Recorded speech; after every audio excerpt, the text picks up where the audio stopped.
So, ಇವತ್ತು lab ಬಂದು ನಿಮ್ಗೆ VPC ಕ್ರಿಯೇಷನ್ ಮಾಡೋದು ಯಾವ ತರ ಅಂತ ನಾನು ತೋರಿಸ್ತಾ ಇದ್ದೀನಿ. ಸೊ ಫಸ್ಟ್ ನಾವು AWS ಅಕೌಂಟ್ಗೆ ಲಾಗಿನ್ ಆಗ್ತೀವಿ. AWS ಲಾಗಿನ್ ಅಕೌಂಟ್ಗೆ ಲಾಗಿನ್ ಆದ್ಮೇಲೆ ನಾವು VPC ಮೇಲೆ ಕ್ಲಿಕ್ ಮಾಡ್ತೀವಿ. ಸೊ VPC ಮೇಲೆ ಆಲ್ರೆಡಿ ಡ್ಯಾಶ್ ಬೋರ್ಡ್ ಇರೋದ್ರಿಂದ ನಾವು ಡೈರೆಕ್ಟ್ ಆಗಿ ಅಲ್ಲಿ ಹಾಗೆ ಹೋಗ್ತೀನಿ. ಇಲ್ಲ ಅಂತಂದ್ರೆ ಸರ್ಚ್ ಬಾರ್ ಹೋಗಿ ಸರ್ಚ್ ಬಾರ್ ಅಲ್ಲಿ ನಾವು VPC ಅಂತ ನಾವು ಕ್ಲಿಕ್ ಮಾಡ್ಬೇಕಾದ್ರೆ ಸರ್ಚ್ ಮಾಡ್ಬೇಕಾಗುತ್ತೆ.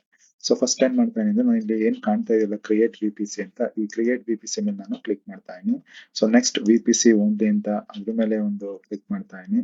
ಸೊ ಒಂದು ನೇಮ್ ಟ್ಯಾಗ್ ನ ಇಲ್ಲಿ ಕೊಡ್ತಾ ಇದೀನಿ. ಸೊ ನೇಮ್ ಟ್ಯಾಗ್ ಏನಾರು ಆಗಿರ್ಬೋದು, ನಾನು ಕೊಡ್ತಾ ಇದ್ರೆ ಡೆಮೋ ಅಂತ.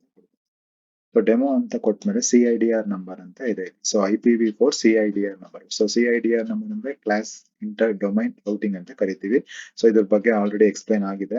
ಸೊ ಇದು ನಾನು ಏನ್ ಮಾಡ್ತೀನಿ 10.0.0.16 ಅಂತ ಕೊಡ್ತಾ ಇದೀನಿ. ಸೊ ಇದಾದ ನಂತರ ನಾನು ಫಸ್ಟ್ ಹೋಗೋದು ಯಾವ್ದು ಅಂದ್ರೆ ಕ್ರಿಯೇಟ್ VPC ಅಂತ ಹೋಗ್ತಾ ಇದೀನಿ. ಸೊ VPC ಕ್ರಿಯೇಟ್ ಆಯ್ತು. ಸೊ ನೆಕ್ಸ್ಟ್ ಈಗ ನಾವು ಯಾವುದೇ ಒಂದು VPC ನಾವು ಕ್ರಿಯೇಟ್ ಮಾಡ್ಬೇಕಾದ್ರೆ ನಾವು 4 ಸ್ಟೆಪ್ ನಾವು ಫಸ್ಟ್ ಯುಟಿಲೈಸ್ ಮಾಡಬೇಕು. ಮೊದಲನೇದಾಗಿ VPC ನಾವು ಕ್ರಿಯೇಟ್ ಮಾಡಬೇಕು. ಅದಾದ ನಂತರ ಸಬ್ನೆಟ್ ಕ್ರಿಯೇಟ್ ಮಾಡಬೇಕು. ಅದಾದ ನಂತರ ಇಂಟರ್ನೆಟ್ ಗೇಟ್ವೇ ಕ್ರಿಯೇಟ್ ಮಾಡಬೇಕು. ಅದಾದ ನಂತರ ನಾವು ರೌಟಿಂಗ್ ಟೇಬಲ್ ನಾವು ಕ್ರಿಯೇಟ್ ಮಾಡಿ ಅಲ್ಲಿ ಅಸೋಸಿಯೇಷನ್ ನಾವು ಮಾಡಬೇಕಾಗುತ್ತೆ. ಸೊ ಫಸ್ಟ್ ನಾವು ಆಲ್ರೆಡಿ VPC ನ ಕ್ರಿಯೇಟ್ ಮಾಡಾಯ್ತು. So next we go for subnet. So ಇಲ್ಲಿ ಸಬ್ನೆಟ್ ಅಂತ ಕಾಣ್ತಾ ಇದೆ. ಸಬ್ನೆಟ್ ಮೇಲೆ ಕ್ಲಿಕ್ ಮಾಡ್ತಾ ಇದ್ದೀನಿ. ಸೊ ಕ್ಲಿಕ್ ಮಾಡಾದ್ಮೇಲೆ ನಾವು ಇಲ್ಲಿ VPC ಯಾವ VPC ನಾವು ಆಲ್ರೆಡಿ ಕ್ರಿಯೇಟ್ ಮಾಡಿದೀವಿ. ಸೊ ಆ VPC ಇಲ್ಲಿ ಆಲ್ರೆಡಿ ಡಿಸ್ಪ್ಲೇ ಆಗ್ತಾ ಇರುತ್ತೆ. ಸೊ ಡೆಮೋ ಅಂತ ಏನ್ ನಾವು ಆಲ್ರೆಡಿ ಕ್ರಿಯೇಟ್ ಮಾಡಿದೀವೋ ಅದು ಡೆಮೋ ಅಂತ ಇಲ್ಲಿ ಓಪನ್ ಆಗ್ತಿದೆ. ಸೊ ಡೆಮೋ ಮೇಲೆ ಕ್ಲಿಕ್ ಮಾಡ್ತಾ ಇದೀನಿ. ಸೊ ಇಲ್ಲಿ ಸಬ್ನೆಟ್ ನೇಮ್ ಕೊಡ್ತಾ ಇದೀನಿ. So ಸಬ್ನೆಟ್ name. ಸೊ ಸಬ್ನೆಟ್ ಡೆಮೋ ಅಂತ. ಸೊ ಇಲ್ಲಿ ಅವೈಲಬಿಲಿಟಿ ಝೋನ್ ಅಂತ ಇದೆ. ಸೊ ಅವೈಲಬಿಲಿಟಿ ಝೋನ್ಸ್ ಅಂತಂದ್ರೆ ನಾನು ಯಾವ ಝೋನ್ ಅಲ್ಲಿ, ಸೊ ಯಾವ ರೀಜನ್ ಅಲ್ಲಿ ಯಾವ ಅವೈಲಬಿಲಿಟಿ ಝೋನ್ಸ್ ನಾನು ತಗೋತಾ ಇರೋದು. ಸೊ ನಾನು ಈಸ್ಟ್ ಅಂತ ತಗೋತಾ ಇದೀನಿ. ಸೊ ಅದು ಆಲ್ರೆಡಿ ನಾನು VPC ಅಲ್ಲಿ ಏನ್ ಕ್ರಿಯೇಟ್ ಮಾಡಿದ್ವೋ CID ನಂಬರ್ ಆಲ್ರೆಡಿ ಬಂದಿದೆ. ಈಗ ಸಬ್ನೆಟ್ ಗೆ ನಾವು CIDR ನಂಬರ್ ನಾವು ಅಸೋಸಿಯೇಟ್ ಮಾಡಬೇಕು. ಸೊ ಅಸೋಸಿಯೇಟ್ ಮಾಡಾದ ನಂತರ ಕ್ರಿಯೇಟ್ ಸಬ್ನೆಟ್ ಅಂತ ಕೊಡ್ತಾ ಇದೀನಿ. ಸೊ ಕ್ರಿಯೇಟ್ ಸಬ್ನೆಟ್ ಅಂತ ಕೊಟ್ಟೆ. So ಸಬ್ನೆಟ್ will be created. So next what we go for IGW. So IGW ಗೆ ಹೋಗ್ತಾನೆ. ಸೊ IGW ಹೋದಾಗ ಇಲ್ಲಿ ಮೀನ್ಸ್ ಇಂಟರ್ನೆಟ್ ಗೇಟ್ವೇ ಹೋದಾಗ ಕ್ರಿಯೇಟ್ ಗೇಟ್ವೇ ಅಂತ ಕೊಟ್ಟೆ. ಸೊ ಕ್ರಿಯೇಟ್ ಗೇಟ್ವೇ ಹೋದಾಗ ನಾನು ಡೆಮೋ ನೇಮ್ ಟ್ಯಾಗ್ ನ ಕೊಡ್ತಾ ಇದೀನಿ. ಡೆಮೋ IGW ಅಂತ ಕೊಡ್ತಾ ಇದೀನಿ. So create next we click the create internet gateway. So ಇದಾದ ನಂತರ ಇಲ್ಲಿ ಆಕ್ಷನ್ ಅಂತ ಏನ್ ಕಾಣ್ತಾ ಇದೆ ಇಲ್ಲೇ ನೀವು ಬೇಕಾದ್ರೆ ಅಟ್ಯಾಚ್ ಟು ದಿ VPC ಅಂತ ಮಾಡ್ಬೋದು.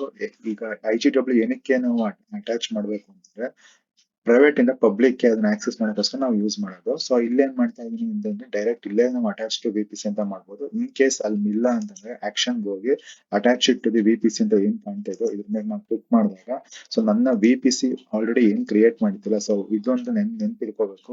ಒಂದು VPC ಗೆ ಒಂದೇ IGW ನಾವು ಕನೆಕ್ಟ್ ಮಾಡೋದು ಅದು ಕಂಪಲ್ಸರಿ. ಸೊ ಒಂದು IGW ಕ್ರಿಯೇಟ್ ಮಾಡಿದೀವಿ ಅಂತಂದ್ರೆ ಅದಕ್ಕೆ 3-4 VPC ಕನೆಕ್ಟ್ ಮಾಡಕ್ಕಾಗಲ್ಲ. ಒಂದು IGW ಗೆ ಒಂದೇ VPC. ಸೊ ಈ ತರ ಒಂದು VPC ಆಲ್ರೆಡಿ ಏನ್ ಕ್ರಿಯೇಟ್ ಮಾಡಿದೀವೋ ಆ ಡೆಮೋ ಮೇಲೆ ಕ್ಲಿಕ್ ಮಾಡಿ attach to the internet gateway ಅಂತ ಕೊಟ್ಟೆ. ಸೊ ಈಗೇನಾಯ್ತು ಅಟ್ಯಾಚ್ ಆಯ್ತು, VPC ಗೆ ಅಟ್ಯಾಚ್ ಆಯ್ತು. ಸೊ ನೆಕ್ಸ್ಟ್ ಟೇಬಲ್ ಯಾವ್ದು ನಮ್ಗೆ ರೌಟಿಂಗ್ ಟೇಬಲ್ ಬರುತ್ತೆ. ಸೊ ರೌಟಿಂಗ್ ಟೇಬಲ್ ಮೇಲೆ ಕ್ಲಿಕ್ ಮಾಡ್ತಾ ಇದೀನಿ. ಸೊ ಕ್ರಿಯೇಟ್ ರೌಟ್ ಟೇಬಲ್ ಹೋಗ್ತಾ ಇದೀನಿ. ಸೊ ನಾನು ರೌಟ್ ಟೇಬಲ್ ಗೆ ನೇಮ್ ಟ್ಯಾಗ್ ಕೊಡ್ತಾ ಇದೀನಿ. ಸೊ ನೇಮ್ ಟ್ಯಾಗ್ ಬಂದು ಸೊ ಡೆಮೋ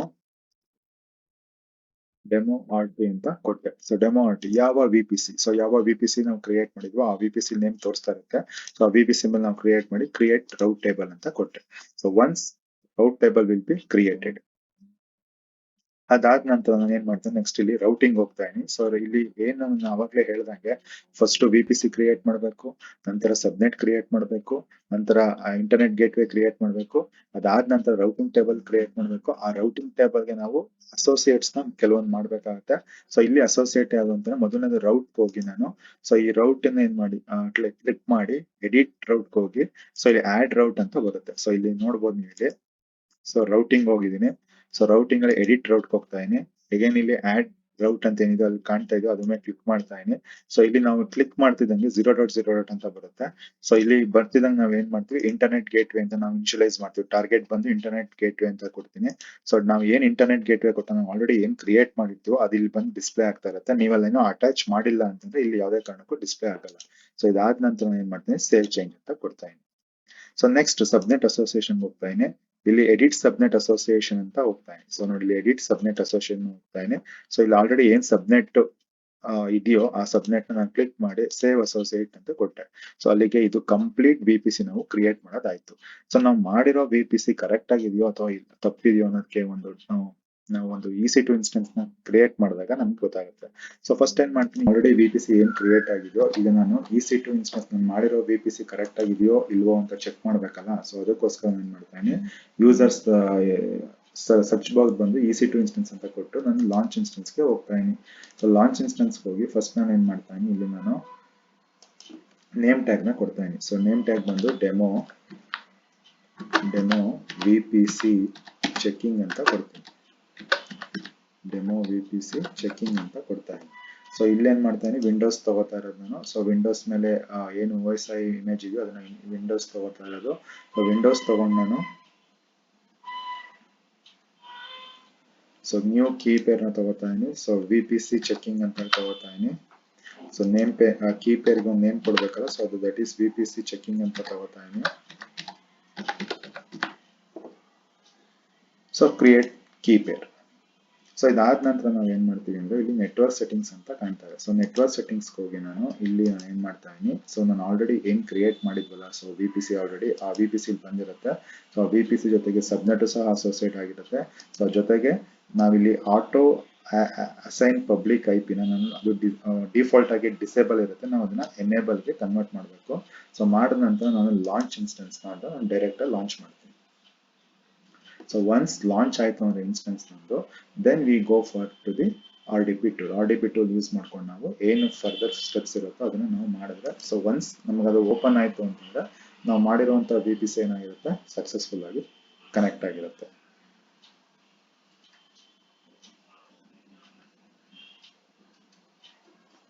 ಸೊ ಇಲ್ಲಿ ನೋಡೋಣ, ಈಗ ಇಲ್ಲಿ ಏನ್ ಮಾಡ್ತಾ ಇದೀನಿ, ಸೊ ಕನೆಕ್ಟ್ ಅಂತ ಹೋಗ್ತಾ ಇದೀನಿ. ಸೊ ಇಲ್ಲಿ RDP ಡೆಸ್ಕ್ಟಾಪ್ ಪ್ರೋಟೋಕಾಲ್ ಅಂತ ಕಾಣ್ತಿದ್ರೆ, ಸೊ ರಿಮೋಟ್ ಡೆಸ್ಕ್ಟಾಪ್ ಪ್ರೋಟೋಕಾಲ್ ಅದ್ರ ಮೇಲೆ ಕ್ಲಿಕ್ ಮಾಡ್ತಾ ಇದೀನಿ. ಸೊ ಡೌನ್ಲೋಡ್ ತಗೊಂಡೆ. ಸೊ ಡೌನ್ಲೋಡ್ ತಗೊಂಡು first we have to check, so open ಆಗ್ತಿದೆಯೋ ಇಲ್ವೋ ಅನ್ನೋದನ್ನ ಚೆಕ್ ಮಾಡೋಣ. So connect.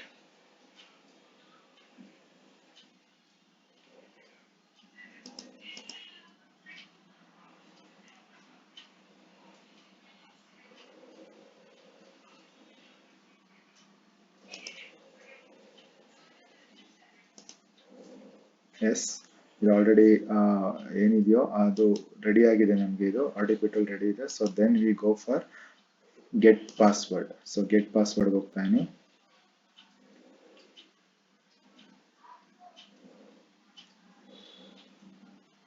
ಸೊ ನಾವೇನು ಆಲ್ರೆಡಿ ಒಂದು ಕೀ ಪೇರ್ ನಾವು ಅಲ್ಲಿ ಕ್ರಿಯೇಟ್ ಮಾಡಿದ್ವು, ಆ ಕೀ ಪೇರ್ ನಾವು ಇಲ್ಲಿ ಜಸ್ಟ್ ಅಪ್ಲೋಡ್ ಮಾಡ್ತಾ ಇದೀವಿ. So downloads so decrypt. Yes, password ಆಯ್ತು ಬಂತು. ಸೊ ಪಾಸ್ವರ್ಡ್ ನ ಕ್ಲಿಕ್ ಮಾಡಿ ನಾವು ಇಲ್ಲಿಗೆ ನಾನು ಪೇಸ್ಟ್ ಮಾಡ್ತಾ ಇದ್ದೀನಿ. ನಿಮಗೆ ಇಲ್ಲಿ ಈ ಥರ ಡಿಸ್ಪ್ಲೇ ಆಗುತ್ತೆ. ಸೊ ಒಂದು EC2 ಇನ್ಸ್ಟೆನ್ಸ್ ಯಾವ ಥರ ಲಾಂಚ್ ಆಗಿದೆ ಅಥವಾ ಲಾಂಚ್ ಆಗಬೇಕು ಅಂತ ಇರುತ್ತೆ, ಈ ಥರ ನಿಮಗೆ ಡಿಸ್ಪ್ಲೇ ಮಾಡ್ಕೊಂಡು ಬರುತ್ತೆ. So this is the VPC using EC2 ಇನ್ಸ್ಟೆನ್ಸ್ನ ಕ್ರಿಯೇಟ್ ಮಾಡೋದು.